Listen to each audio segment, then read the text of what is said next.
Well, hello everyone and happy Friday. Happy Black Friday, I should say. I hope everyone had a wonderful Thanksgiving holiday. I hope you ate a lot of turkey. You watched a lot of football. I certainly know I did. Had a great time. But welcome back to Before the Four this Black Friday. I'm digital host A.J. Wuest, and if this is your first time joining in to Before the Four, this is just a little live stream where I talk about 48's top news stories and then some before our 4 o'clock newscast. Wherever you're watching right now, whether it's on Facebook, whether it's on YouTube, or the 48 Now live stream, thank you so much for watching and spending just a bit of your Friday afternoon here with me.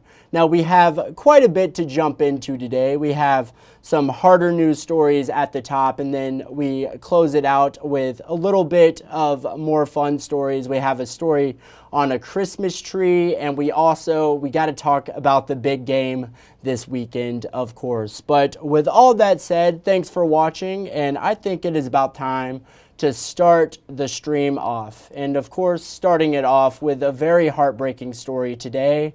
We learned that Alabama A&M linebacker Medrick Burnett Jr. has died following a head injury last month at the Magic City Classic. Now, Jefferson County Coroner Matt Angelo confirmed today that the 20-year-old Bulldog player passed away Wednesday evening around 5:43 p.m.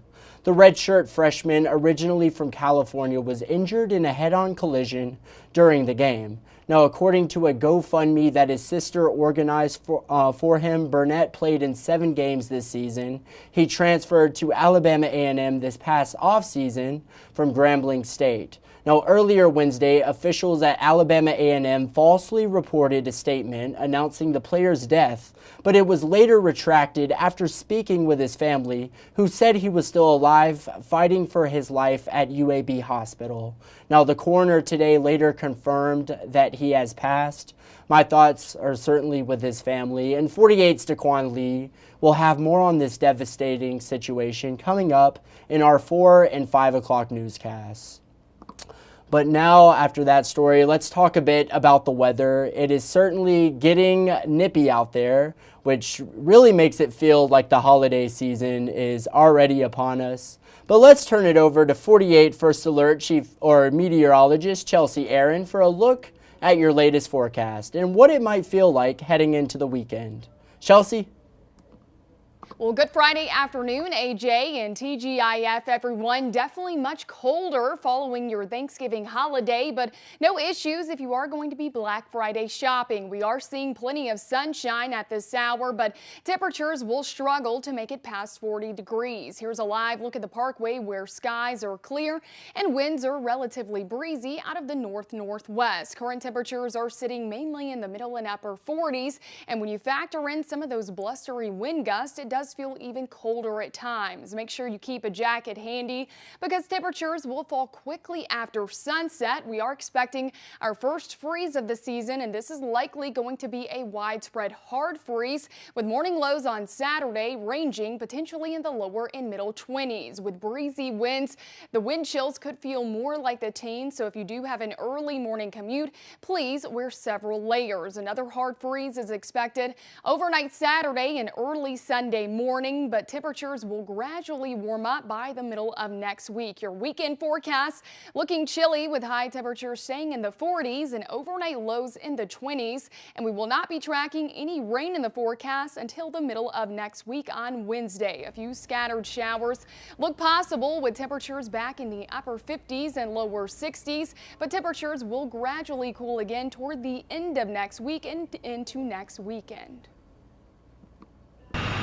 Well, thank you, Chelsea. And now in Huntsville, where a person is dead and another injured after a crash occurred on Kelly Springs Road and Highway 53 this morning. Now, Don Webster with HIMSI confirmed one is dead and one woman was injured in the crash.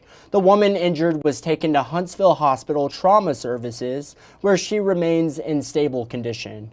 The crash occurred along Kelly Springs Road and Highway 53 around 8:30 this morning. Still no word yet yet on the identity of the victims. But now here's a story out of Decatur. An 18-wheeler that was hauling chickens from Wayne Farms in Decatur wrecked into a mail carrier this morning. Now, according to Mud Tavern Volunteer Fire Rescue, the crash happened on Kirby Bridge Road. The fire chief told 48 that the mail carrier was flown to Huntsville Hospital, where she is in quote-unquote serious condition. Officials said the truck driver is okay. Officials are currently working with Wayne Farms to gather all the chickens that fell out during the collision.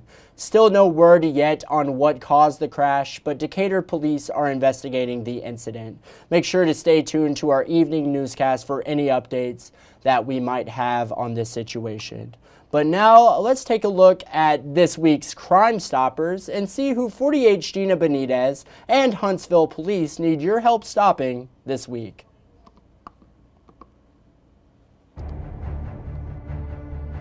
A lot of stuff at the dollar store is not too expensive, but investigators say one crook made sure to go for one of the pricier items, cigarettes, several boxes of them. Madison County deputies want you to take a good look at this guy. They say on November 18th, he broke out the front door to the Dollar General on Jeff Road, went in and started stealing. Investigators say he stole several packs of cigarettes. They say he then took off in a light-colored SUV.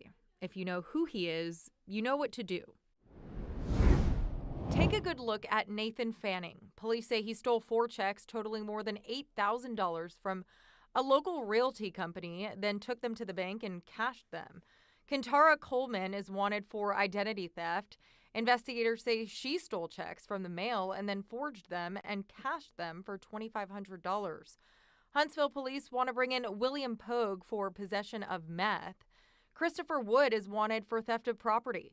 Cops say he went into a local sporting goods store and stole more than $2,000 worth of merchandise. And investigators say Jorge Julian Martinez was speeding in a parking lot, hit someone, and then took off. It's easy to earn up to $1,000. If you have information that can help police, just call 256-53-CRIME or add a tip to P3 Tips. You can download that app from the App Store. You can also text or email your tips. For more information, visit the Crime Stoppers link on our website, WAFF.com.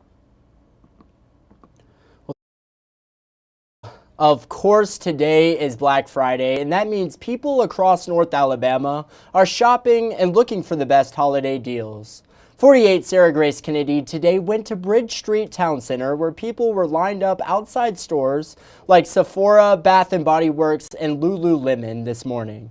The Lululemon store at Bridge Street had lines of people wrapped around the building for hours. Sarah Grace spoke with 2 shoppers who said they started waiting in line around 3 a.m. Take a listen. Here at like 2:55 in the morning, and I think we've been doing this for what, 6 years now? 7 years. Since they were at the old location, and now we've been coming here. In the past couple of years, we've just gotten here super early because we love Black Friday shopping and don't want to stop doing that. Yeah, we just love doing that. Like, I feel like deals used to be so good for Black Friday, and everyone got up so early, and they would like fight for TVs and things like that, and that just doesn't happen as much. But we really enjoyed coming out here, even just like looking for clothes and stuff like that. And this is one of the only places that people stay in line super early for still, so we really enjoy doing that. And how's it feeling? 2:55 a.m. I think I would rather be sleeping, but maybe that's just me. But awesome story there. There's a lot of dedication, without a doubt. But now a story in Decatur. A generous donor has offered to match all Red Kettle donations received today in Decatur. According to the Salvation Army of Decatur, there are Red Kettle donation opportunities today at Walmart, Kroger, Hobby Lobby, Walgreens, Big Lots, and Old Navy in Decatur. Thanks to generous matchers, each donation will make a double impact on the community. And certainly an awesome thing there. There's still time today to donate, so do not miss out. But awesome story there. And now let's head into a few stories in case you missed them. Around this time next year, the University of North Alabama will be participating in the Macy's Thanksgiving Day Parade. And 48's Aria Pons has all the details. Take a look. Next Thanksgiving is going to look a little different for the Marching Pride of North Alabama. Instead of performing in Brawley Stadium where they usually do, the band is heading to the Big Apple for a pretty special reason. We will be one of the bands that marches in the parade and performs in the center area with the star. The University of North Alabama band was handpicked to be one of the 12 bands performing in the Macy's Thanksgiving Day Parade in 2025. Director of the band, Lloyd Jones, says this is only their second time applying. Usually it takes 4 or 5 rounds of applications just so they know who you are and they can research you. They want to have the best quality bands that they can have. And while it is a year in advance, Jones says preparation starts now. Generally, they will invite you about 18 months ahead of time simply because of all the preparations and the fundraising, the things that you will do to be ready to go to New York. So it's a long process and a big process. The band is hoping to raise enough money to help pay for the trip. Jones says they will do whatever it takes to make it to the 99th annual parade. They won't really know the song they'll be playing until a few months in advance. Once they make it to New York, there are a few details most people might not know about when it comes to practicing. Usually you practice overnight in New York City because that's the only time the streets are clear. They can block some streets, let the bands come in and practice at 3 a.m., and then you can go back and eat breakfast and then stand in line to get the parade started. Jones says to stay tuned on their fundraising progress as they'll have several concerts and benefits happening in the next year. Aria Pons, 48, on your side. Well, sounds good. Thank you so much, Aria. And now a story from 48 Sarah Grace Kennedy. Let's take a look at everything food banks are doing for the community this holiday weekend. Thanksgiving is supposed to be a day when family and friends come together to give thanks and share a delicious meal. However, Bobby Bosman with the Food Bank of North Alabama says this day can be really difficult for families in the area who are experiencing food insecurity. You know, everybody wants to be able to sit around the table with their family and have a meal during the holidays. Bosman says the Food Bank of North Alabama has already provided over 10,500 holiday meal boxes this year for local food banks to distribute. What we see in our area, there's the 11 counties we cover that goes out to the Shoals, over the Georgia line down to Coleman. We have 184,000 food insecure people, over 50,000 food insecure people just in Madison County alone. And, you know, it's a lot of people who work. Stephen Sutter, the director of Coleman Caring for Kids, says this has been a tough year for families as living expenses continue to rise. Most of the stories we hear are people have just hit a rough time. The dollars aren't stretching as far as they used to. Sutter says he also knows what it's like to be hungry. Growing up as a kid who didn't have a lot, I was raised by a single mother, and I had family all around me where I lived at who was able to help us.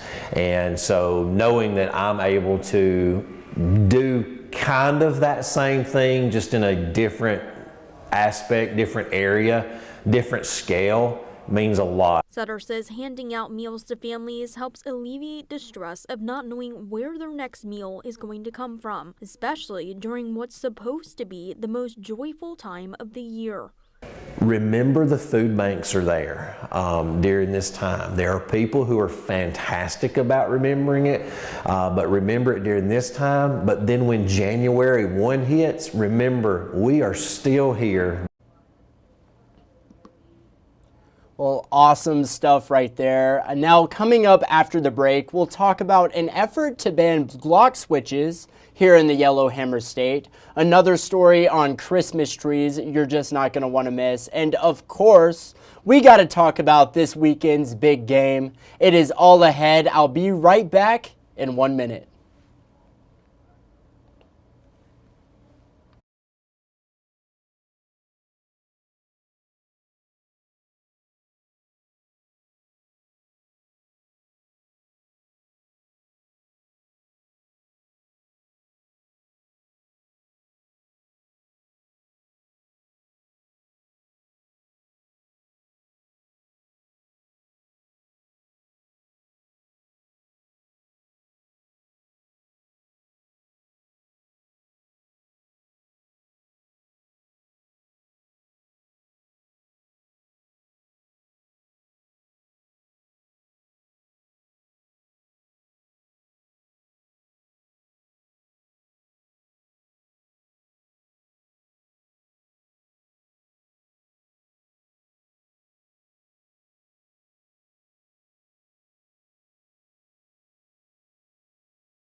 Well, hello everyone and welcome back to Before the Four. Now in some state news, down in Birmingham, police are calling for bans on both Glock switches and bump stocks.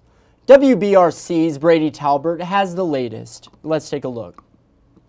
Many of our homicide cases where we've been able to look into evidence, we've seen facts that lead us to believe that the shooter or shooters had some sort of Glock switch or machine gun conversion device. So we need this immediately.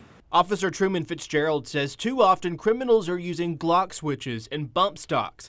These dangerous devices convert semi-automatic guns to fully automatic weapons. While federal law bans the devices, Fitzgerald says they limit local law enforcement. The federal charges have some elements in those statutes that makes it difficult for us to build cases. A state law, we hope, would have a little bit more easier language when it comes to fulfilling the elements needed to obtain a warrant. Right now, state lawmakers are putting multiple bills on the table ahead of next year's legislative session. House Bill 26 would make it illegal to have a Glock switch in Alabama. House Bill 12 and House Bill 51 both create penalties for anyone who has, sells, or uses a bump stock or a Glock switch. House Bill 12 covers the entire state, while House Bill 51 covers Birmingham. Police say change is needed to quickly catch criminals. It would make it swifter and we would not have to depend on our federal partners as much as we do now. In fact, we solely depend on our federal partners because there's no state laws on the books that bans Glock switches. Well, thank you, Brady. Now I can officially say that Christmas season is here now that Turkey Day is behind us. And if your family is anything like mine, this is certainly the weekend to go get that tree. And if you're rocking a live Christmas tree this year, watch this. WSFA's Simon Schuessler recently spoke with a Christmas tree farm owner down in Elmore County, and take a listen to a few tips he had for tree buying this season. Frank Wadsworth has been running his Christmas tree farm near Wetumpka since 1976, and he's once again preparing for one of the busiest days of the year. We call it Green Friday, it's not Black Friday. His decades of experience in the business means he knows the common mistakes of first-time live tree buyers. Number one, you need to know your ceiling height, and believe it or not, a lot of people don't know that. A lot of times the trees look a lot smaller out here in the field, you know, because you got the sky as the ceiling. Once you pick a tree, you're able to cut it down yourself with a handsaw before it is baled and processed. When you get home, the job's not finished. Maintenance is still needed. When you get the tree home, you need to make a nice fresh cut. Cut about 1/4 inch off the butt of your tree. You got a little Cambrian layer on the base of the tree it draws the water up, and that sap seals the bottom of that tree. It'll quit drinking water. Cutting down trees isn't something you would typically associate with being good for the environment. But Wadsworth says when you pick a real Christmas tree, the environment is actually one of the main beneficiaries. Number one, it's you can recycle the real tree. You know, you take them home, throw them in your fish pond to make good fish reefs. Artificial trees from a factory. Components, plastic, non-biodegradable, lead used in the process of making PVC. Wadsworth estimates his farm goes through about 1,500 trees a year. Near Wetumpka, Simon Schuessler, WSFA 12 News. Well, good to know. Thank you so much, Simon. Now I know some of you are getting real excited for this weekend. Do I even need to say what's going on? Of course, the Iron Bowl is happening, and whether you're screaming Roll Tide or screaming War Eagle, you know this game is big. Jonathan Hopp with WBRC recently spoke with players from both squads on the significance of this game. Take a look. So we all know just how special the Iron Bowl is, but very few have actually played in the game. Now, we've spoken to players with both Alabama and Auburn, and they say regardless of if they're from the state or not, they know exactly what this game means. just playing in that rivalry for the state, like, it's huge. You know, everybody has a side, everybody picks a side, and you know, the friends of mine that are from Alabama or big, huge Alabama fans growing up, they tell me how important it is or how important this game is just for the entire state, not just the football community. I mean, it means a lot. You know, growing up, you know, right down the street, that's something that was talked about every year. You know, ever since I knew what football was, that was something that a game that was always harped on. You know, the fans really don't like each other one bit. You know, I learned in this state that. You know, growing up, that's how you choose your friends. You know, you ask, are you Alabama, you Auburn? And so, you know, it means a lot to these people. It means a lot to us players as well. Looking forward to it. I'll have coverage out in Tuscaloosa on Saturday for another Iron Bowl between Alabama and Auburn. Yes, the greatest weekend in college football, in my opinion.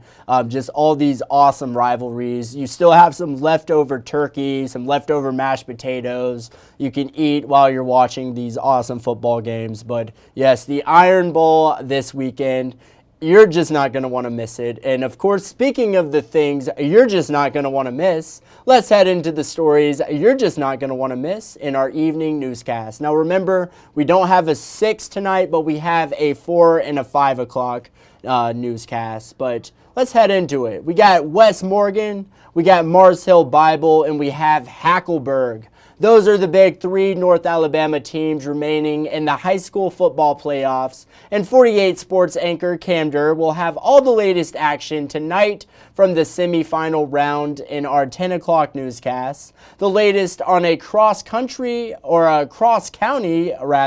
police chase that ended in Decatur. Get all those details coming up in our evening newscast. And finally, an incredible story on the Red Kettle Ringers coming up from 48's Callie Neese. And these are just a few of the stories you're just not going to want to miss in our evening newscast. And it is that time.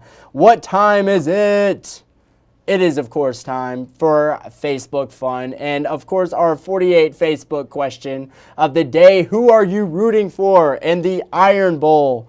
And I want to know. I'm not rooting for either of these teams in particular. I'm just hoping everyone has a good time. But what I want to know is what you all had to say. Michael Luna said War Eagle all day. Michael going for Auburn. Amanda said Alabama Crimson Tide for life. Tide fan, another Tide fan. Robin Bradford said Roll Tide. Audrey Smith, though, she said Auburn, War Eagle. And then Heather, she said they're both from Alabama, so it doesn't matter to me which one wins. And I'm a little bit more on Heather's side there. I'm going to plead the fifth over my pick on who's going to win. That is for sure. But thank you all for commenting. It should be an awesome game. But that's about all she wrote in today's Before the Four. I want to thank you all for sticking around and just hanging out with me this Friday afternoon. If you haven't downloaded the 48 First Alert Weather app, the 48 Digital app, and the 48 Sports Zone app, download them and turn on those push notifications, and you will never miss a breaking news story. But with that said, have a great weekend. Have a great time eating those leftovers and watching the Iron Bowl. And as always, thank you for watching. You all have a great night.